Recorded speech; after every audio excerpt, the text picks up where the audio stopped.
Give us maybe 1 minute, inshallah, to allow everybody to log on, and then we'll start, inshallah.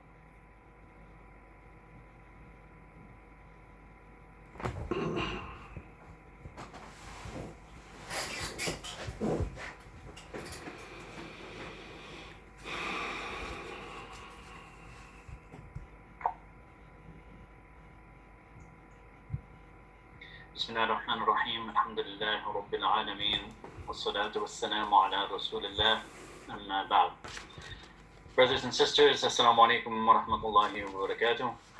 I wanted to welcome you all here once again to virtual Masjid al-Faruq, to our weeknight program, which starts every Monday to Friday, 7:30 inshallah. Please keep in mind Saturdays and Sundays will be at 7 p.m. inshallah. So we're pleased to have with us Sheikh Abu Shahada. You know him well, but just once again, Sheikh Abu Shahada accepted Islam in 1991, alhamdulillah, and he is the founder of Muslim Youth Media. And since he accepted Islam, alhamdulillah, he's been very active in the Muslim community and giving da'wah and doing Islamic work. So it's a pleasure to have him. His topic today until 8 o'clock is seeing is believing, but believing is seeing.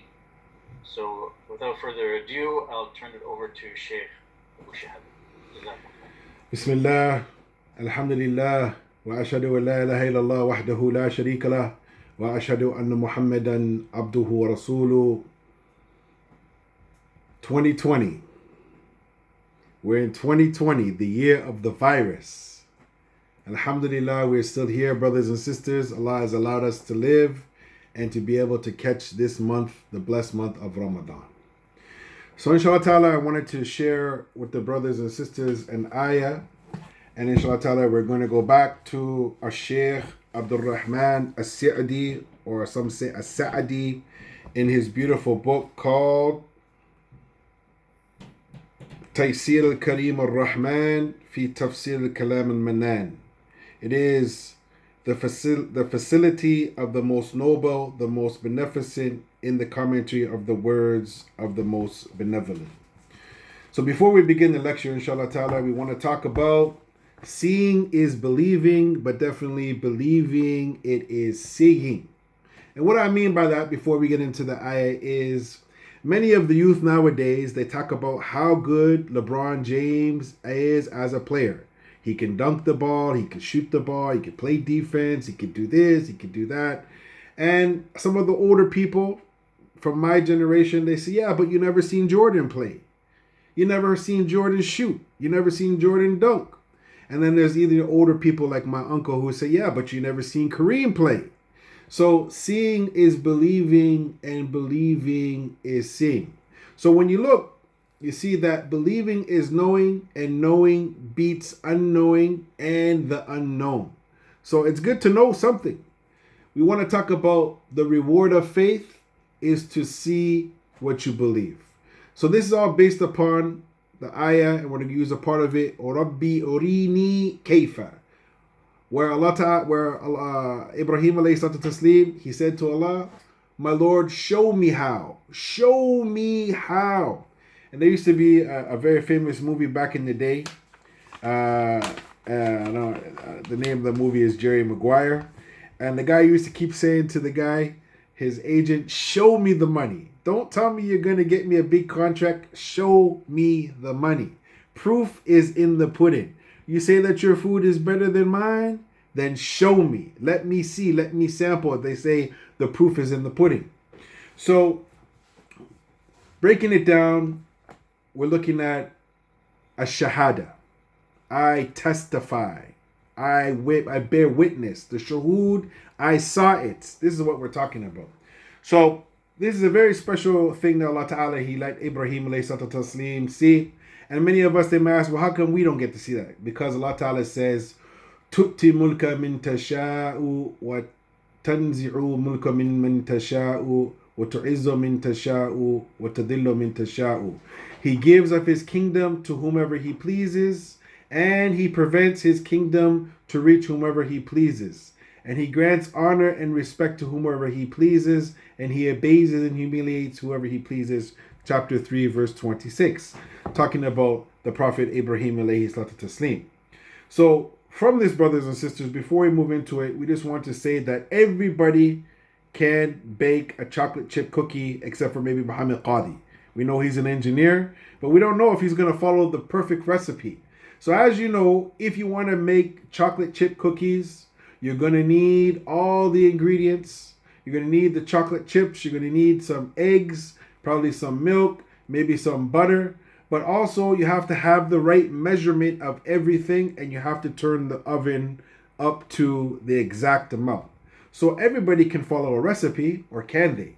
So this is what this all comes down to. It comes to the discussion of the heart. It comes to the discussion of the experiment, because we know the heart, muqallab, it flips back and forth. This is the discussion that's going to go on.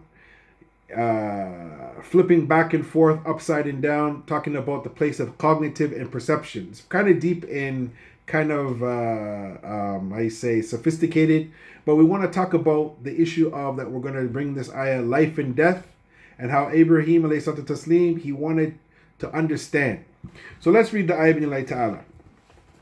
Allah Ta'ala, he goes on to say, and this is in chapter 2, this is in verse number 260.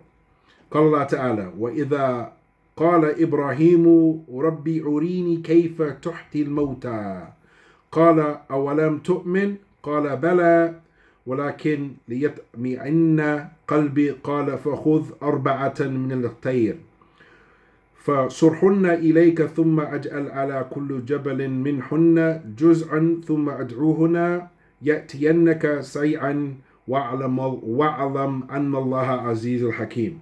Remember when Ibrahim, who was the Khalil of Allah, he said, "O my Lord, show me how you give life to the dead." He said, "Do you not believe? Do you not believe?" He said, "Yes, but I ask so that my heart may be at peace." Allah said, instructing him, "Take 4 birds and tame them to your call. Then after, I want you to slaughter them and put portions of them on each different mountain or each different hill. Afterwards, call them, and they will come to you in a haste. Know that Allah, He is the Almighty, the All-Wise." So here you have the theory, and then you have the application. So Sheikh Sadi, he goes on to say, within this verse are some great physical signs of Allah's ability to resurrect the dead in order to recompense them for their deeds. Allah informs us about His Khalil, His special friend Ibrahim alayhi salatu taslim, who made a request to Allah to show him how the dead will be resurrected. Ibrahim already had complete faith in the resurrection, concerning which Allah had already related to him. However, he had a desire to see this happen with his own eyes. To see this happen with his own eyes, so that he may attain the stature of the most perfect faith, that is a term in true conviction, what is known as Ayn al-Yaqeen. To see it with your eyes, and also the talking of the Kamil al-Iman, complete Iman. So we know that this is a stepping stone that he's going through. He's learning, his Iman is going up, and he's asking Allah, I need to see this. So Shaykh, he goes on to say, for this reason Allah said to him, do you not believe? He said, yes, but I ask so that my heart may be at peace. This is due to the fact that the coming of such proofs, one after another, what we talked about earlier, the stair-step knowledge, proof after proof after proof after proof, one after another, what will it do? The Shaykh, he goes on to say, it'll increase a person's faith and thus cause his faith and his belief to attain perfection. People who seek knowledge are always in pursuit of attaining this stature. So Allah told him, now Allah gave him an instruction to do something. Take 4 birds and tame them to your call, so that everything will occur through his own hands. So he's doing this tadriba. He's doing this hands-on training. Allah made him do some hands-on training. Then call them. they will come to you in haste. That is, they will become fully resurrected and will hasten to the running and flying with full force. Ibrahim, alayhi he did exactly as he was ordered and he was told, and he fulfilled his desire of witnessing how the dead will be resurrected. This issue is also included in the kingdom of heavens and the earth. And this is another story, inshallah ta'ala. So looking at this, brothers and sisters, we want to discuss the issue of the scientific experiment. Now, many of us, we were in high school. I myself, personally, I dissected a frog. I dissected a pig. I dissected a cat. I dissected bugs while I was in high school. And for many of those that don't know, while I was in science class, most of the time when the teacher was talking, I was sleeping. But when it came to doing the hands-on things, I did really good. So I ended up getting a 72% in my grade 12 year in science class. And my science teacher said, Mr. Foster, had you paid more attention, you would probably be one of the best students. But the problem was the theory only. The teacher didn't inculcate and show to us from the beginning of the year the importance of the hands-on training. So, the question is by using your hands. As we know also, too, brothers and sisters, that our religion is a religion of not only saying, but doing. And this is also an example of the Messenger of Allah sallallahu alaihi wasallam, where he actually rolled up his sleeves and he actually physically got down with the rest of the Muslims and he built the masjid with his own hand. He physically went out to the battlefield and he was out there, hands-on training.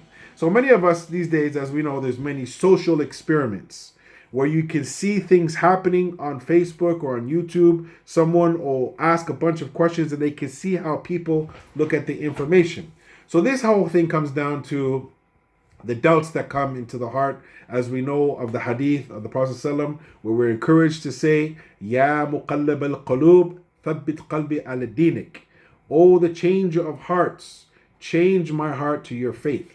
So the heart, mutalaqbat, it flips back and it flips back and forth. It goes upside down, all around. So seeing is believing, but believing is seeing. So we're going to, inshallah ta'ala, look more into this situation where we find that seeing with the eyes can sometimes be also seeing with the heart. And we know there's some people, they don't have any eyes, but they see with the heart. Signs and the miracles. This is from the miracles of Allah, the mu'ajizah. So from this, we look at the issue of Allah. He talks about his personal friend, Al-Khalilullah, Ibrahim alayhi salatu taslim. He also gives him and he shows him the physical signs and the wonders, the mu'ajizah of Allah, the power and the ability of Allah Azza wa Jal, that he gives life from the dead or from death back to life. Also Ibrahim, he asked Allah, he asked him, show me. Rabbi urini kaifa. Oh my Lord, show me. Abraham has his faith tested and he asks a question and then he asks that he can witness to see this. So the question comes back now. Have you seen Michael Jordan dunk the ball? Have you seen Kareem dunk the ball? Have you seen LeBron dunk the ball? Have you seen me dunk the ball? How do you know who's really the best? Just because someone is 6'7", 6'8", 7 feet tall, maybe they can't dunk better than me. Maybe I'm a better dunker than them on a 9-foot net. This is the problem. I'm not as tall as them. So maybe if we put the net down to 9, you'll see that I'm actually better than them. But nobody really cares about that. So we want to talk about Ayn al-Yaqeen. And this is the topic that is within a topic within itself. In Surah Takathur, Allah Ta'ala says, ثُمَّ لَتَرَوُنَّهَا عَيْنَ الْيَقِينِ. Allah Ta'ala, He talks about, brothers and sisters, about seeing things with your own eye, the vision of certainty. So this is what is mentioned, the Shaykh, he brings in this verse, is that to actually look at the situation. And as we know, the scholars, they break it down into 3 maratib, 3 levels. Ilm al-Yaqeen, the knowledge of certainty, which is for another day. Ayn al-Yaqeen is what we're talking about today, the eye of certainty. And number 3, Haqq al-Yaqeen is extremely, extremely important. So when we look at the situation, we want to talk about the issue that is mentioned here to distinguish, because Allah, He used this word in here, He used the word heart. And as we know, for those who study the Arabic language, there's many different descriptions, many different terminology. So there is a differentiating thing, and as I did a little bit of research today, there is some difference between the word qalb, fu'ad, and sudur. So we all know that as for the heart, it's a very special word. And the scholars, they went on to say that the qalb, it is a general word. The heart, it turns upside down. Hearts are constantly changing. This is the actual normal state when Allah refers to iman and the diseases, the amrad al-qulub. One of the greatest miracles that He left, brothers and sisters, is this book here. This book here is with us now. It is a miracle. In the time of the Prophet ﷺ, the people, they had it in their hearts, and because Islam started to spread, they decided to put it in book form, so now we can see it. So seeing is believing, and believing is seeing. So now let's go back now to these other words. Fu'ad. قال الله تعالى إن السمع والبصر والفؤاد كل أولئك عنه مسؤولا. So this word here, fu'ad, indeed the hearing, the sight, and the heart, they translate this word fu'ad as the heart, it all will be questioned. So fu'ad, the linguistics, they go on to say fu'ad is the verb fa'ada, meaning a burning flame. Lahman fa'id means a roasted piece of meat on fire. Fu'ad is used when the heart is inflamed with emotions, hamasa. Emotions like saying in the heat of the moment. In the heat of the moment when I got mad, I slapped down the water and I got mad and my heart started to boil. So fu'ad is used when engrossed in emotion, happiness, sadness, lust, frustration, and anger. This is chapter 28, verse 10, where Allah Ta'ala goes on to say, وَأَصْبَحَ فُعَادُ أُمُّ مُوسَى فَرِغًا. That verily Musa's heart could come to rest in ease. Why? Because her son was taken away from her and brought back to her. So also, sudur, ya ikhwan, it also means heart. But Allah Ta'ala, He uses the word الَّذِينَ يُوَسْوِسُ فِي صُدُورِ النَّاسِ. As we know this verse, everybody recites it. So this word, meaning in the chest, or some translations say the breast. It alludes, Allah, He alludes to motivates or the secrets that He uses in the sadr, because it gives the illusion of literal a treasure chest, that it is locked deep within, something hidden, something boxed up. So knowing all these things, brothers and sisters, we're coming to a point now where I'm having some issue here with some things popping up. Inshallah, sorry for that disruption. Yes, so we're coming back, inshallah ta'ala, to the fu'ad, the sadr, and the qalb. So each time that you come across those different verses where those different things are mentioned, there is a deep science, the issues of the amrad al-qulub and all the diseases and all those different things on how to fix the heart. But the heart is in different stages, and there's so many different types of hearts. So today, bi'idhnillahi ta'ala, we're talking about Ayn al-Yaqeen. Now, many people, they have said that they've told me that their food is the best food in the world. And I've had many different cuisines. I've eaten Nigerian food, I've eaten Mexican food, Arab food, Caribbean food, West African food, Southeast Asian food, and so many other foods. I've had more than 31 flavors at Baskin & Robbins. I've traveled to many different cities, and everybody says what they have is the best. And I say, forget about the rest, put everything to test. Go and see it with your own eyes. You have senses. You have the eyes, you have the nose, you have the mouth, you have the ears, you have the touch. So, to be honest with you, brothers and sisters, over the last few years, my heart has become very damaged. I've had some different problems in my life recently, and I was kind of actually moving away from the Book of Allah. I was actually not reading as much as I used to, and it was hurting my heart so much so that when I actually went to West Northern Africa, I actually fell in love back with the Quran, with what is known as the Kufic script.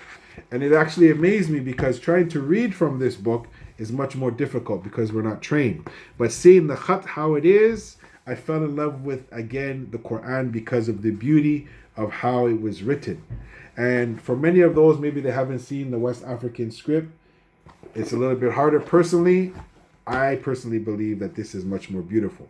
And I had a chance to see little kids 10 years old writing like in the past with a piece of paper. And in the old days, they used to write with a low, and they used to write the whole thing, and then the sheikh would correct their writing. So I could see that when we're reading the Quran over here in the West, and as you know, that's a very old traditional way. We read like this and we memorize a little bit like this. Maybe we'll hear Sudais or Shuraim or one of the other scholars read the Book of Allah, and we'll try to benefit and we'll recite along with them, and that's good and it's beneficial and all that. But to actually see our young brothers take the mushaf like this and to write it down and to write it down on the paper so it's etched in the hearts and in the mind, it is something, brothers, it took me back in a little bit of time, because I had a chance to go to one of the oldest universities while I was in Fez to just observe what was going on there. And we got a tour, and one of the leaders said that before you can even step into this particular university, you have to have already memorized the Book of Allah. And when they say that they memorize the Book of Allah, they don't mean that they just memorized it like we do here in the West. They mean that they memorized it by writing out the whole Quran. And you'll find little boys that are 10, they become men in their 90s. You can check their memory, mutqin, exact and precise. So my dear brothers and sisters, we're now living in a time now that this book here, it has become very important to us once again. Unfortunately, only once a year, this book, many people, they value it. This is a book that's supposed to be valued every single day. And if you give yourself a little bit of the time for this book, you're going to get a few gems. As I was researching through this book on Tafsir, and I was going through the different verses and ayat, I kept saying, that's too deep. I need to research that too more. I don't know, I might have to look at some more Tafsir. But when I was reading it, one small ayah and the amount of information, and then I started to build upon that, and I have 6-7 different pieces of sheets in front of me, and I'm just basically just tipping the iceberg of the information. I didn't go deep into ilm al-yaqeen. I didn't go deep into ayn al-yaqeen. I didn't go deep into haqq al-yaqeen. But now the question comes now, what about the different types of hearts that we started about? Knowledge, brothers, it is very vast. Sisters, knowledge is very vast. Let us just try to get the basics down, try to learn about Iman. As many of us, maybe we don't know that Iman, it is qawl bil lisan. It is tasdiq bil qalb. It is amal bil jawari. It is a belief on the tongue. It is firmly accepted and cemented in the heart. And it is actions upon the limbs. So we are not people who just say that we believe in Allah, but we also do the actions that make us believe in Allah. And this is based upon one of the hadith, and there's many. من رأى منكم منكرا فليغيره باليد فإن يستطيع فبلسانه فإن يستطيع فبقلبه وذلك الأضعف الإيمان. That if you see something wrong, then what are you supposed to do? Say something or stop it with your hand if you can. Actually physically stop it. If you can't do that, then you should speak something out against it. And if you can't do that, then you should hate it in your heart. And this is the lowest form of Iman. So it is a form of Iman to believe it in the heart. So actions become deeds, brothers and sisters. So with that, we're coming now to 5 minutes left. If there's any questions, wa akhira da'wana and alhamdulillahi rabbil alameen. Seeing is believing, and believing is seeing. We're talking about the beautiful tafsir of Quran from Abdul Rahman and Nasir as-Sadi, and we brought the ayah today talking about Ibrahim alayhi salatu taslim asking his Lord tabarak ta'ala, Rabbi urini kayfa, my Lord, show me how. Jazakumullah khair.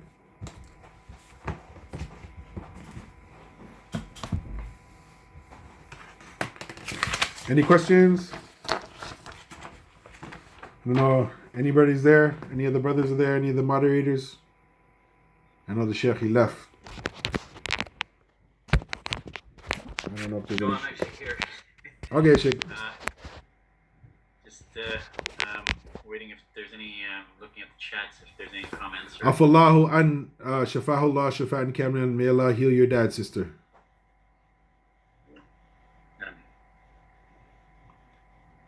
So Sheikh Muhammad Qadi, I just wanted to know, Sheikh, can you make chocolate chip cookies that taste good, Sheikh?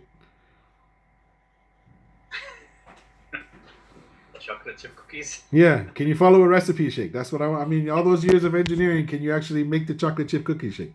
This is the challenge for Eid, Sheikh. I can follow the recipe, but I don't know if they would taste good. No. Any questions, brothers and sisters? What is the book name? Okay, inshallah. So, are you seeing the question? Yeah. So this is the book here. There's a few different publishers. This is called Tafsir al-Karim al-Rahman, or basically in English we call it Tafsir al-Sadi or al-Sa'di. Yes. So you can look it up online. Tafsir al-Sa'di. There's a few different publishers. It is gems of wisdom. I got this one about 7 years ago, and I've been reading a little bit here and there, because I'm reading a bunch of stuff. I got the second one, and then I got the actual set from another brother. I'm still on this. 7 years later, I'm still going through this, because this is Surah Al-Baqarah and Ali Imran, so it's very long. Now, the third question was, well, may Allah accept it, inshallah. Anybody that we inspire, we ask you to, ask Allah to forgive us for all the sins that you don't know that we make behind closed doors. And if you love us a little bit, we ask you to make dua that our mom becomes a Muslim before she passes away. Now, any more questions? So Sheikh Muhammad, I went to 30 minutes today, alhamdulillah, almost. Yeah, alhamdulillah, this is it's very good. It gives enough time. I didn't know if I was speaking today. I knew I had to give a lecture on Thursday, but I wasn't sure if it was this Thursday or not, so alhamdulillah. Yes, okay, brothers and sisters. So Sheikh Abu Shahada will be with us on Mondays and Thursdays. Mondays and Thursdays twice a week. Okay, inshallah. So please note that on your schedule if you're interested. So brothers and sisters, I think that's it for time. We'll give you a chance to, inshallah, get ready for your iftar. So may Allah subhanahu wa ta'ala give you all a blessed iftar, and we hope to see you back soon, inshallah. Please, just a reminder that we are broadcasting the Adhan, Maghrib Adhan, live on our YouTube channel from the masjid, alhamdulillah. And it's also, by the permission of the city, is being broadcast over outdoor loudspeakers as well, alhamdulillah. So if you're interested, you can join us at Maghrib time for that. And also we have another daily program, which is the daily tilawah, where we cover one juz by our Huffaz students. That's at 9:30 daily for the time being as well. So Sheikh, Jazakum khairan for your time and for a wonderful lecture, alhamdulillah. I think everybody enjoyed it and learned a lot. So we hope to see you back very soon, inshallah. On Thursday, inshallah. Saturday, I think my lecture on Sunday has been moved to Saturday. Yes, very important point. Jazakum Sheikh. So the Sheikh has a longer lecture, like 7 p.m. Our Saturday and Sunday program is longer. It's from 7 till 8, inshallah. So Sheikh Abu Shahad is actually with us on Thursday and on Saturday. His topic on Saturday is entitled The Mind Virus. So you can join us for that too. You should have have an email for that. Otherwise, you can always go to our website under Ramadan programs. It's all there, everything that's being done during the month of Ramadan in terms of our online programs. No. So, Jazakum khairan to each and every one of you. And Assalamu alaikum wa rahmatullahi wa barakatuh. Wa alaikum assalam wa rahmatullahi wa barakatuh.